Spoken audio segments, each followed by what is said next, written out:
Assalamualaikum warahmatullahi wabarakatuh. Alhamdulillah.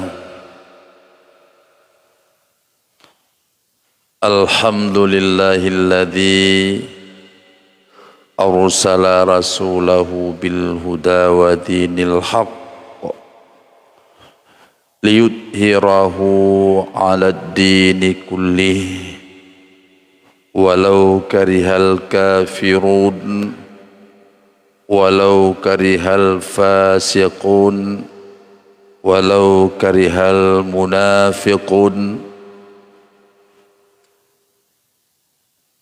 Ashhadu an la ilaha illallah wahdahu la syarikalah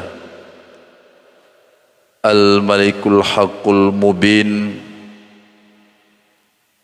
Wa ashhadu anna sayyidana wa nabiyyana Muhammadan abduhu wa rasuluh as-sadiqul wa'dul amin. Allahumma salli wa sallim ala sayyidina Muhammad wa ala alihi wa sahbihi ajma'in, amma ba'd. Puja sekalian dengan syukur, mari saban-saban sabi-sabi baik pri-pri kita yang puas kepada Allah Subhanahu wa ta'ala. Kemudian salawat berangkaikan salam mari kita iringkan ke pangkuan alam Nabi besar Muhammad sallallahu alaihi wasallam. Juga salawat beserta salam kita sampaikan kepada seluruh para keluarga dan para sahabat-sahabat beliau sekalian.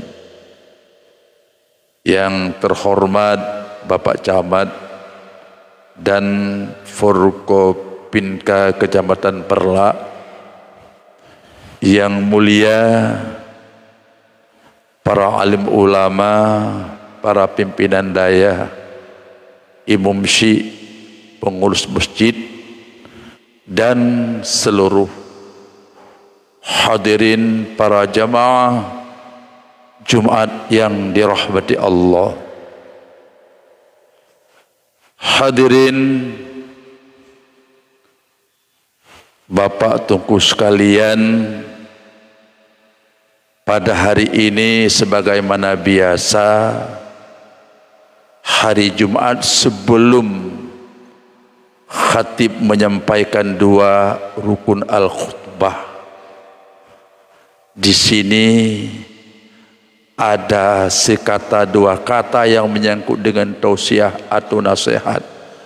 Mudah-mudahan pemantang yang kamu sampaikan ni bahwa yang berbahagianya benar manfaat hendaknya kepada kita semua. Dan bila terdapat yang salah, pasti kebodohan pribadi ulun tuan sendiri menyuna yang salah dan betul-betul petunjuk Allah Subhanahu wa ta'ala. Tunggu para jamaah Jumat yang dirahmati Allah. Juga uronyo gedanyo manteng suasana bulan Maulid, karena para ulama Aceh dulu masa para Sultan Iskandar Muda menyangkut dengan bulan Maulud bukan saja pada 12 Rabiul Awal. Artinya Maulid yang dimaksud merayakan hari kelahiran Nabi Muhammad sallallahu alaihi wasallam di Aceh sampai jadi tradisi dan budaya orang Aceh per bulan dari Rabiul Awal, Rabiul Akhir, Jamadil Awal dan Jamadil Akhir, uronyo manteng awal daripada Rabiul Akhir. Maka selayaknya lah mari sedikit ditanya ulang peristiwa-peristiwa besar yang terjadi pada malam hari kelahiran Nabi Muhammad sallallahu alaihi wasallam. Kenapa? Karena dalam peristiwa tersebut menjadi pedoman, tauladan dan pelajaran untuk kita semua. Para jamaah Jumat yang dirahmati Allah, peristiwa-peristiwa besar yang terjadi pada malam hari kelahirannya Nabi Muhammad sallallahu alaihi wasallam dalam waktu tanpa gempa bumi dan hana angin yang kencang, terjadilah roboh ubena berhala-berhala dan patung-patung yang dalam Ka'bah berserakan mensaboh Ka'bah dengan jumlah patung dan berhala kurang lebih 60 buah patung. Kebetulan pada saat itu, pada malam itu, atau pada pagi hampir subuh pada watenyan, Abdul Muthalib, salah satu daripada kakek Nabi Muhammad sallallahu alaihi wasallam, ayah daripada Abdullah. Bak malamnya Abdul Muthalib di Masjidil Haram dan beribadat dengan agama daripada Nabi Ibrahim alaihissalam. Maka seketika terjadi peristiwa tersebutnya, Abdul Muthalib dikejut bak bengahan sehingga dikalan patung-patung berhala yang roboh tanpa sebab, heran dan dikalan peristiwa apa alamat yang terjadi pada pagi hari ini. Para jamaah Jumat yang dirahmati Allah, kemudian setelah dikalan peristiwanya le Abdul Muthalib duda netebit juga Abdul Muthalib dikalan air Zamzam yang dulunya sangat dalam, tapi bak begohnyan kaji tibit ulwa terpancar-pancar itibit ulwa sampai bubah mensaboh tanah di sekitar air Zamzam, di sekitar sumur Zamzam. Maka Abdul Muthalib heran juga, kenapa dulu-dulunya air Zamzam ini kering tapi hari ini bubah. Peristiwa yang sangat luar biasa. Kemudian Abdul Muthalib keluar dari perkarangan Masjidil Haram. Dikalan oleh Abdul Muthalib juga sinar cahaya yang terpancar tumbuh dari masyrik sampai maghrib dengan warna putih bersih. Namun Abdul Muthalib utama heralam, ya Allah, peristiwa apa pada pagi hari ini ya Allah, sementara matahari belum keluar. Juga Abdul Muthalib waktu saatnya nikalan usamping kiri daripada Ka'bah, tepatnya pada rumah Siti Aminah, ada cahaya putih yang dari rumah digelong ulangit. Hadirin para jamaah Jumat yang dirahmati Allah, singkatnya watain Abdul Muthalib dari Masjidil Haram langsung nuwo rumah Aminah, ingin disaksikan peristiwa apa yang terjadi. Ternyata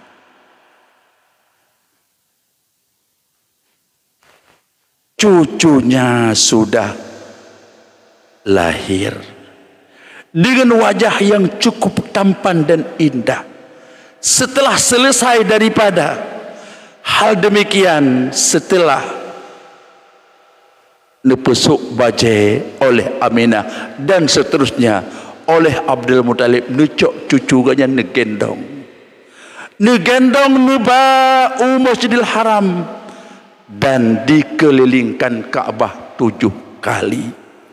Maka itu dasar tawaf 7 kali dengan selawat yang dibaca, Shalla alaikallahu ya adnani. Hadirin para jamaah Jumat yang dirahmati Allah. Setelah itu Abdul Muttalib dipanggil seluruh masyarakat kota Mekah. Wahai masyarakat kota Mekah, ada peristiwa yang sangat besar pada pagi hari ini dan semua hadirin yang ada silakan ke masjid. Akhirnya masyarakat datang. Sampai di sana Abdul Muttalib mengatakan, wahai saudara-saudaraku, wahai keluarga-keluargaku, wahai masyarakat-masyarakatku, hari ini saya sudah punya cucu. Dan cucu saya ini saya namakan dengan nama Muhammad. Apa yang terjadi? Masyarakat bertanya atau introspeksi atau koreksi. Ditanya Mbak Abdul Muttalib oleh masyarakat Mekah pada hari itu, alasan apa ya Abdul Muttalib mengasih nama cucumu itu dengan Muhammad? Padahal nama Muhammad dalam keturunan Quraisy belum ada satu orang pun. Di negeri Mekah galamna muthirapun dan Muhammad, dan di semua tempat belum ada nama Muhammad. Kenapa Abdul Muttalib pada hari ini berani menamakan Muhammad? Apa penyebab dan alasan? Sehingga Abu Talib saatnya langsung datang ke depan Abdul Muttalib. Dia tunjuk tangan, wahai saudaraku sekalian, saya selaku pamannya hari ini setuju dinamakan keponakanku Muhammad. Kenapa?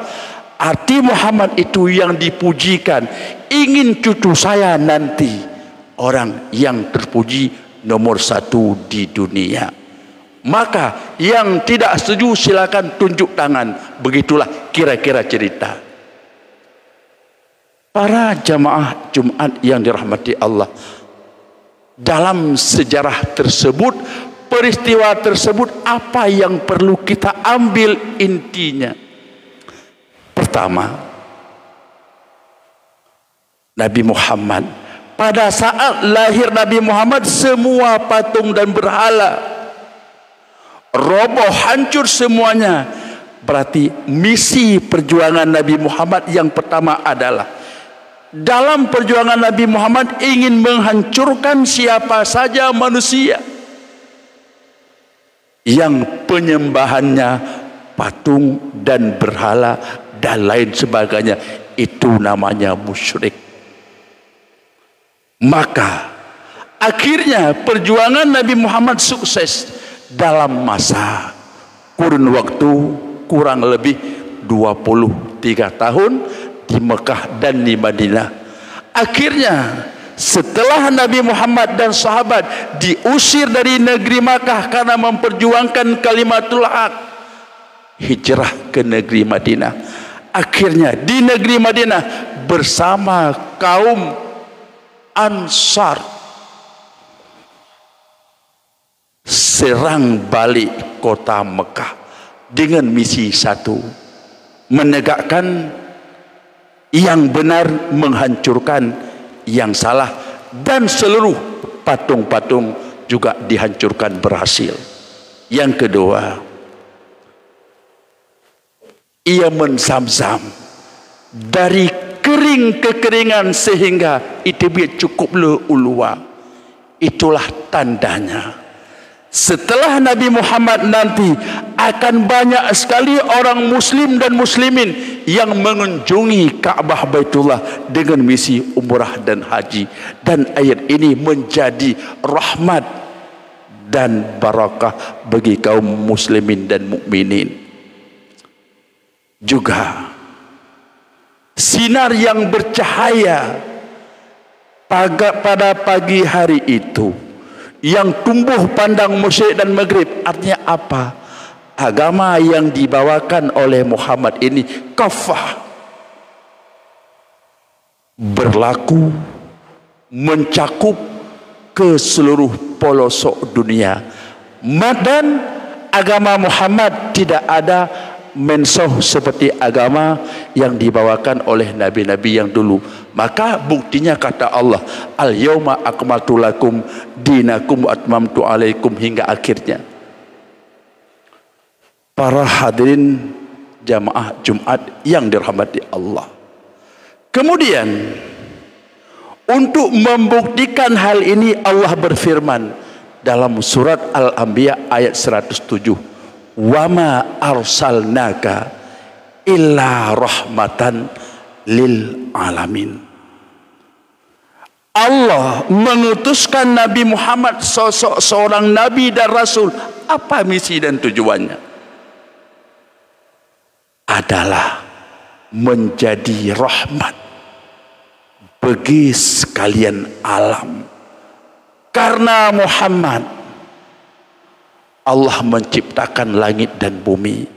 Karena Muhammad Allah memberikan kita mulia. Karena Muhammad Allah menciptakan langit, menciptakan surga dan neraka. Karena Muhammad semuanya Allah menciptakannya. Ini alasannya. Maka kesenangan, kemewahan, kemegahan pada hari ini hanya berkat dengan dilahirkannya Nabi Muhammad. Wa ma arsalnaka illa rahmatan lil alamin. Namun di sini Bapak Tunku sekalian, yang perlu kita ambil intinya lagi bahwa apa? Nabi berkata secara khusus, innama bu'istu li utammima makarimal akhlak. Padahal dalam segala kegiatan ibadat bukan membawa akhlak saja, bukan memperbaiki akhlak saja. Banyak ibadat-ibadat yang lain seperti sholat, seperti puasa, membayar zakat, saling membantu dan sebagainya. Tapi Rasulullah berkata secara khusus, innama bu'istu li utammima makarimal akhlak. Saya khusus, yang paling utama, misi dalam saya menjadi kerasulan adalah memperbaiki akhlak. Kenapa? Bapak Tunku sekalian yang dirahmati Allah, pertama dasar kenapa hancurnya agama pada hari itu di negeri Makkah yang dinamakan dengan kriteria jahiliyah, karena sudah rusak akhlak. Artinya akhlak apa? Orang tidak lagi berpedoman kepada ilmu tauhid. Maka dalam agama awaludin ma'rifatullah, sehingga manusia melihat apa yang dia anggap benar, ya itu menurut dia, tapi tidak lagi berpedoman kepada pondasi tauhid, tidak lagi berpedoman kepada wahdaniyah Allah. Pada saatnya wahdaniyah Allah, pada sifatnya wahdaniyah Allah, pada segala perbuatannya Allah. Padahal tunggu sekalian, Nabi Muhammad setelah memperbaiki akhlak, bagaimana caranya? Dalam memperbaiki akhlak, akhlak ada 3. Pertama, akhlak adab antara kita dengan Allah. Yang kedua, adab antara diri kita sendiri Dan yang ketiga, adab antara kita dengan makhluk-makhluk yang lain. Ini misi Rasulullah. Maka Rasulullah pertama mengajarkan manusia itu ilmu tauhid untuk mengenal Allah. Kenapa? Kalau manusia sudah mengenal Allah, pasti dia beradab dengan Allah. Kenapa beradab? Dia tahu yang kaya, yang megah, yang kuat, yang mulia, segala-galanya Allah. Maka kalau itu sudah kita pahami, kalau itu sudah kita mengerti, pasti manusia itu berbuat ibadah benar-benar lillahi ta'ala. Pasti berbuat ibadah karena Allah, tidak berbuat ibadah karena pujian orang, tidak berbuat ibadah karena mencari keuntungan, bukan berbuat ibadah hanya sekadar popularitas, tidak. Bersedekah bukan untuk mempamer-pamerkan, hanya beribadah karena Allah. Itu adab manusia dengan Allah. Kenapa? Karena manusia itu sudah mengerti ilmu tauhid. Artinya kalau manusia tidak mengerti ilmu tauhid, dia tidak akan beradab dengan Allah. Pasti dalam ibadahnya ada riya, ada takabur, dan lain sebagainya. Yang kedua, adab manusia pada dirinya. Hadirin para jamaah Jumat yang dirahmati Allah, kita punya adab pada dirinya sendiri. Pertama, kita mempunyai tangan, badan, dan semuanya. Jagalah. Jagalah. Allah Subhanahu wa ta'ala memberikan kita nikmat dari ujung kaki sampai ujung rambut. Pertama, jangan makan makanan yang haram. Yang kedua, jangan melakukan sesuatu yang dapat membahayakan kesehatan, baik kesehatan akal maupun kesehatan jiwa dan sebagainya. Jaga adab. Contoh, dalam agama kita hanggebi pajuh jib saat berdiri. Jib ia bek bakdang itu adab. Pajuh bu bek bakdangnya adab. Kita semuanya orang Islam, padahal ada kalian di lapangan bakdang bapu sabe jib, bakdang baplung bakjak, watenya jib i, watenya pajuh bu, watenya piep krim dan sebagainya. Kadang malai tinggal orang luar. Bahkan ada pemain bola tingkat dunia, saat minum dia duduk, habis minum baru main bola. Itanya kadang bak tadeng kata JBI, bak tadeng dah punya rokok, bak tadeng dah punya makanan. Itu adalah adab pada diri kita sendiri. Itu yang kedua. Yang ketiga, adab sesama makhluk yang lain. La tufsidu fil ardh. Jaga. Pertama, lidah. Dalam lidah katanya bek sagai-sagai, tak keluarkan perkataan yang dapat menyentuh, menyakiti perasaan orang lain. Tanuk tam gop kiban cara tatam yang bek bengeh. Tanuk yoga kiban cara tayu yang bek merasa kejam. Itu adab. Yang kedua, adab dalam perangui sikap, karakter.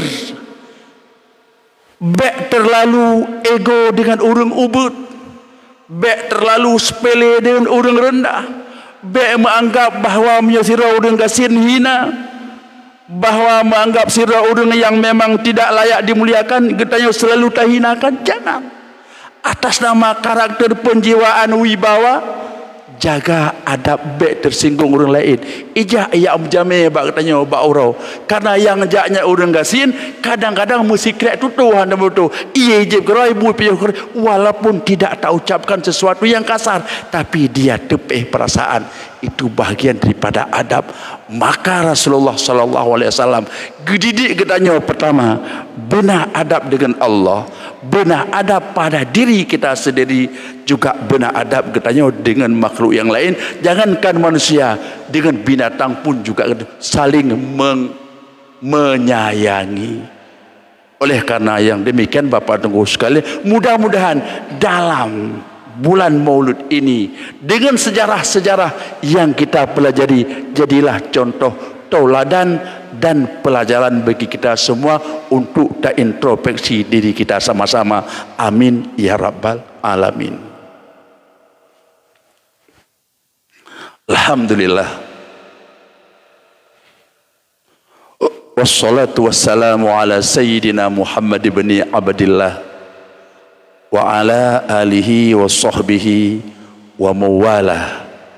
Ayuhan nas, ittaqullah sirra wa alaniyah la'allakum tuflihuna yawmal qiyamah. Wa qala Allah ta'ala fil Qur'anil Karim, a'udzu billahi minasyaitonir rajim, wa ma arsalnaka illa rahmatan lil alamin. Shadaqallahul azim.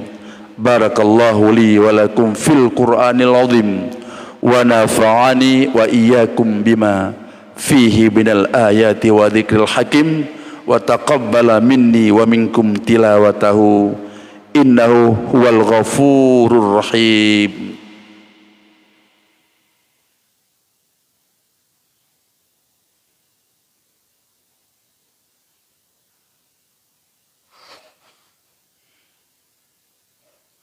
Alhamdulillahi wahdah, sadaqa wa'dah, wa nasara abadah, wa a'azza jundahu, wa hazamal ahzaba wahdah. Ashhadu an la ilaha illallah wahdahu la syarika lah, wa ashhadu anna sayyidana wa nabiyyana Muhammadan abduhu wa rasuluh. Allahumma salli wa sallim ala sayyidina Muhammad wa ala alihi wa sahbihi ajma'in. Ayuhan nas, ittaqullaha haqqa tuqatih wa la tamutunna illa wa antum muslimun. Innallaha wa malaikatahu yusalluna 'alan nabiy ya ayyuhalladzina amanu sallu 'alaihi wa sallimu taslima. Allahumma ighfir lil mu'minina wal mu'minat wal muslimina wal muslimat al ahya'i minhum wal amwat birahmatika ya arhamar rahimin.